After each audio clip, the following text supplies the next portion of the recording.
like last time. I'm going to do a trigger warning just in case anyone wants to present themselves. I'm going to be doing like sex-related stories, nothing really graphic.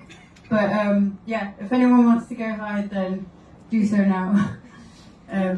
Yes, so I was in Bangkok Sex Workers Museum recently, which was interesting, and there was the biggest dildo I've ever seen, and it even put Quintin to shame. And if you weren't here last time, Quintin is my 12-inch trusty sidekick dildo who I normally bring to work. So I'm a sex worker, and he's got googly eyes. He's still there now, actually. He's having a brilliant time. I couldn't drag him away. But yes, I was in this sex work museum because I always like to go to these museums when I'm abroad and learn about sex workers' rights and experiences in different countries. But it's just me on this tour and this woman from California and the 60-year-old tour guide who didn't speak much English. And he asked her, he was like, "Who are you? Where are you from? What do you do?" And she answered. And then it was my turn. And he was like, "Who are you? What do you do? Where are you from?" And I was like, "I'm Pidge. I'm from England and I'm a sex worker." And you should have seen the look on his face. I thought the skin was going to melt off. He was like, a sex what? And I was like, great. So even in a sex work museum, my job is like weird, apparently.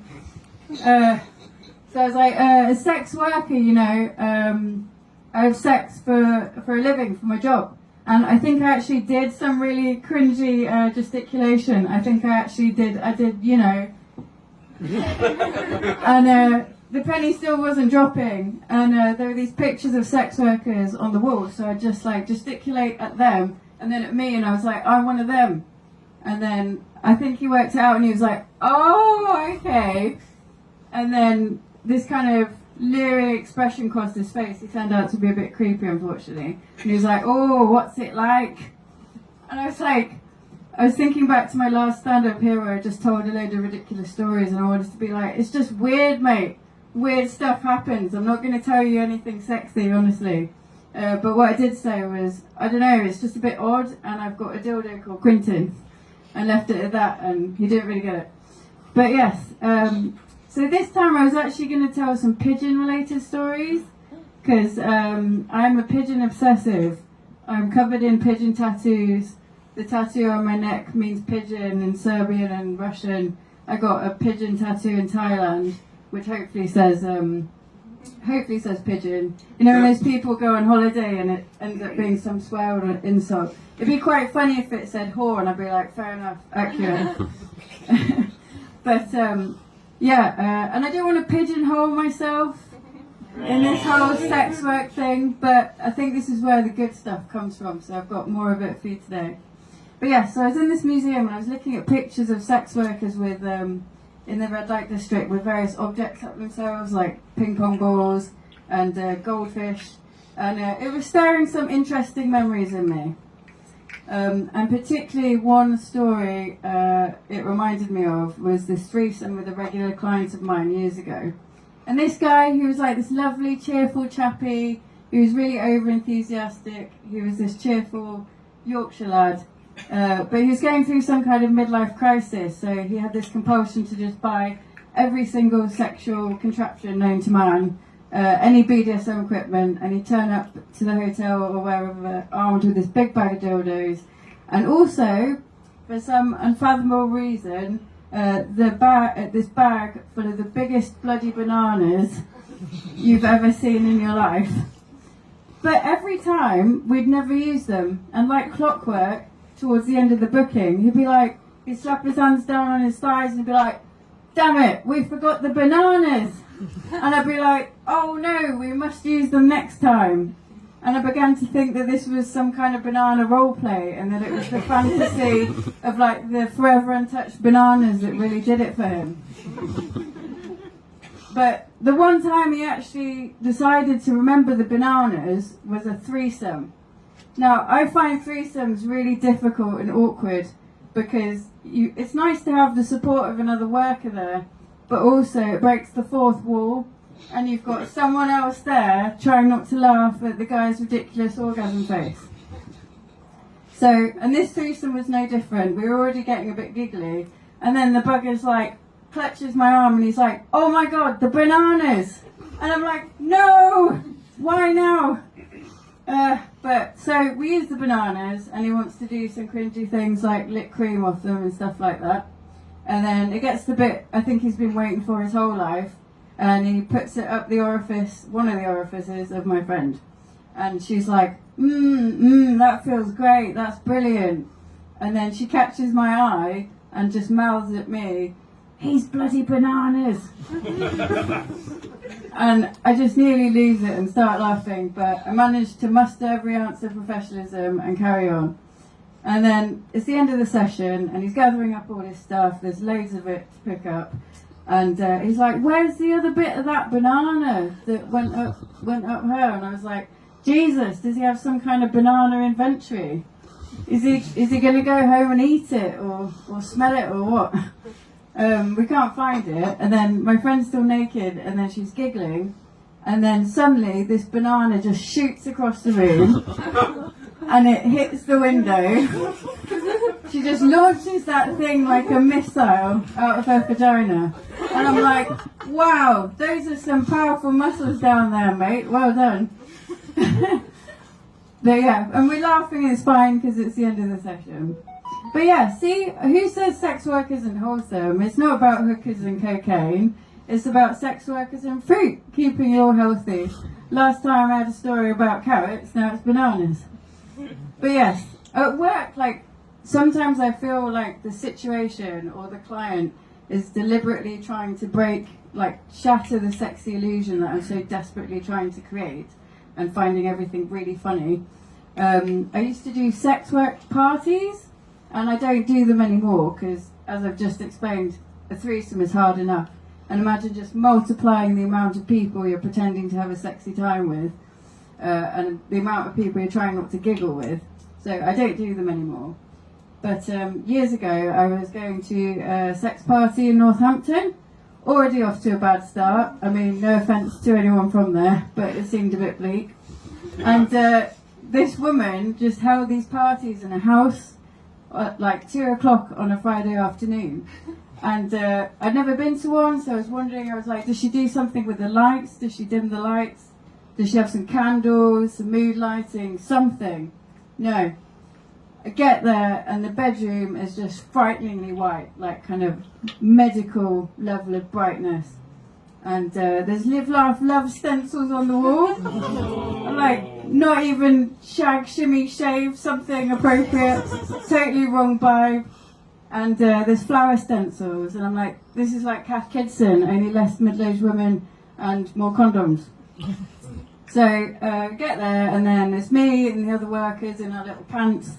And then the clients turn up and there's some little lockers like at a swimming pool for them to put their clothes in. And then they all come in wearing like little towels around their waist. I'm like, this is like the worst spa ever.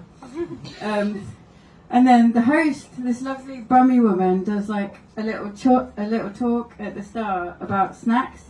And she's like, "You're all bubs. Welcome to the party." I'm from Birmingham, so it's fine to do that. And she's like, "Yeah, we've got quiche, we've got pork pies, sausage rolls. Oh, and don't forget to help yourself to some lube." Exactly right. I mean, this is the kind of thing we all fantasise about, a room full of blokes and towels and some quiche. We actually ran out of lube because she didn't buy enough. And I was like, that is not what you want to run out of when you've got a shag 20 guys. And I'm like, maybe prioritise lube next time over Pringles in your weekly shop next time, please, love. But anyway, the first half goes okay. Chatting to some of the clients, bit of sex, whatever. And then, they split into halves like a football match. There's definitely a lot of scoring going on. But I hadn't noticed, but the radio was playing quietly in the background. And then at one point, while I'm on top of this guy, it suddenly seems to get really loud. And what song just happens to pop on the radio of all songs? I would have loved that. I can do the Macarena in any situation. Is it Banana On? Again, that would have been amazing. Bananas. But no, it was the fucking Archers theme tune. Now, for those of you fortunate enough to not know how that goes, and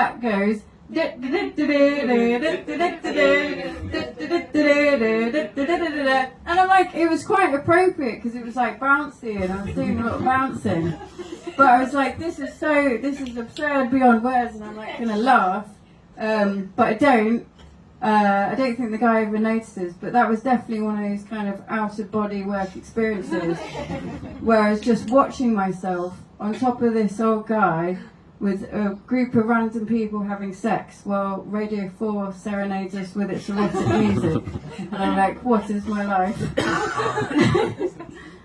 I mean, so the Radio Thought thing was thankfully like, this unsexy thing was the first and last time I had to encounter that particular problem.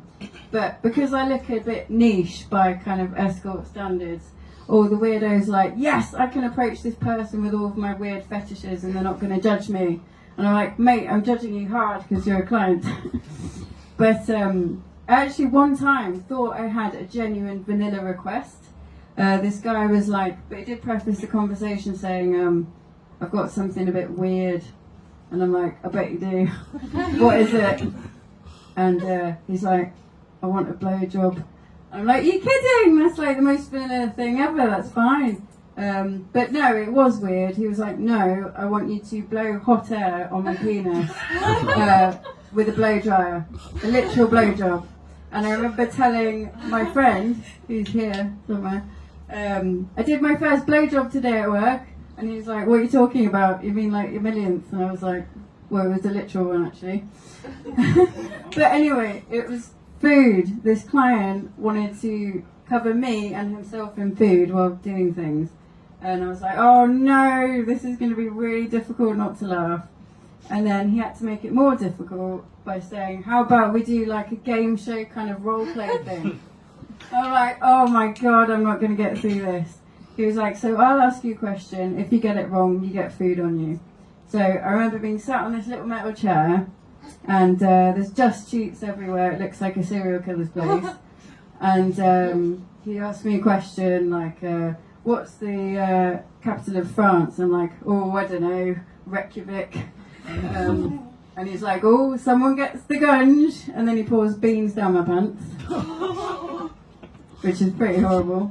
And then it gets to his turn, and I'm like, this is more difficult because I think my acting was better, and also he genuinely wants to get covered in the food. So it's like the most unconvincing thing ever. So I ask him a question, he gets it wrong, and he's like, not the food, not that, anything but that.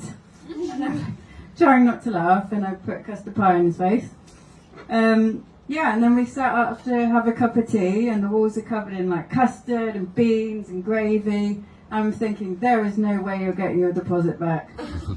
And I mean, I sometimes worry about leaving a towel out of place in a hotel when he's got literal egg on the ceiling. But yes, clients always just have to make it weird and messy. Even the bookings that start out like they're going to be nice and normal and maybe even enjoyable.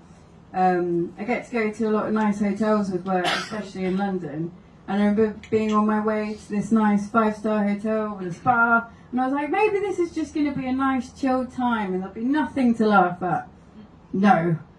So this guy's going through another kind of midlife crisis, and he's bought a load of weird stuff for the novelty factor, including pussy mould. Now, I'm no pussy, but I remember looking at the weird goo in the container thinking, I don't want my vagina anywhere near this stuff. I don't think this is going to be good for my pH.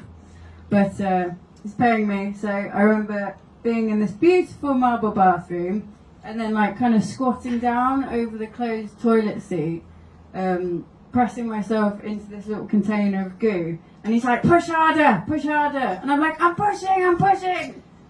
It's like the weirdest birthing scene ever. It's like I'm giving birth to a copy of my own vagina. And then we've got to leave it to set. It doesn't work. But we leave it in the bathroom. We've got to wait for it to set. And I'll go and check on it. And then he calls out and he's like, is it done? And I'm like, no, not quite yet. And I'm like, oh wow, it's like waiting for a cake to bake. Vagina cake. But in the meantime, while we're waiting, we busy ourselves with some other things. He's got a medical fetish, so he's dressed in a surgeon's gown and some latex gloves. And I'm in a like PVC nurse outfit. And then there's a knock at the door, and we're like, shit! And we scrabble to get dressing gowns. And the room service guy just walks in anyway because they're nosy and they love seeing what's going on. And there's like speculums and needles and stuff all over the room, and we're in our outfits. And I'm just huddled in a corner like, hi. And he says to the client, can you sign for the sandwiches? So the client signs for them in his little latex gloves, which I thought was hilarious. And then he says, thank you, sir. And then he looks at me and I think, please don't say anything, please don't say anything. And he just says, good evening, Mrs. Creel. And I'm like, I'm going to burst out laughing. I'm wearing a PVC nurse outfit. I'm like 20 years younger than this guy. I'm covered in pussy mold glue. I'm obviously not his wife. But yes.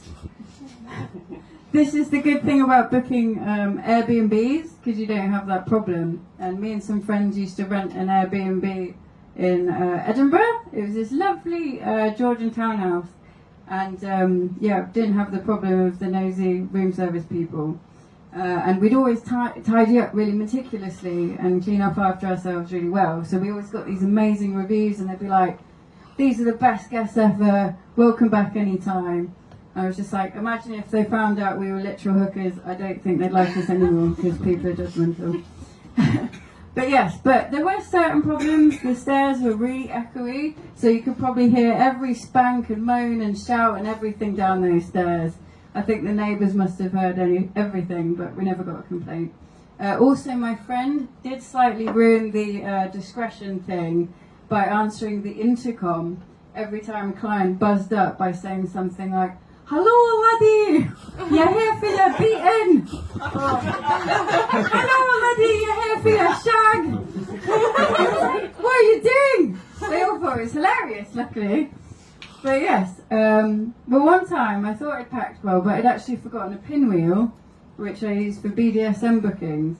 And the next time we went back, I was looking for a teaspoon in the cutlery drawer, and there it was, just nestled amongst the knives. And I was like, this is hilarious. The host seen this and thought, this was definitely here. This is some kind of kitchen implement, like little pastry decorator or something. And I was like, this is such a win-win. The host gets another tick on their amenities list, another selling point for the property, and I get to pack lighter. I'm like, I could leave a spanking paddle, and they'll be like, brilliant, a shoehorn. So I'm just going to distribute my equipment across Airbnbs in the country. Brilliant. But yeah, anyway, I should probably go and rescue Quentin, because he's probably getting up to all sorts in the red light district. He's probably being a right dick. But yes, thank you for listening. That was fun.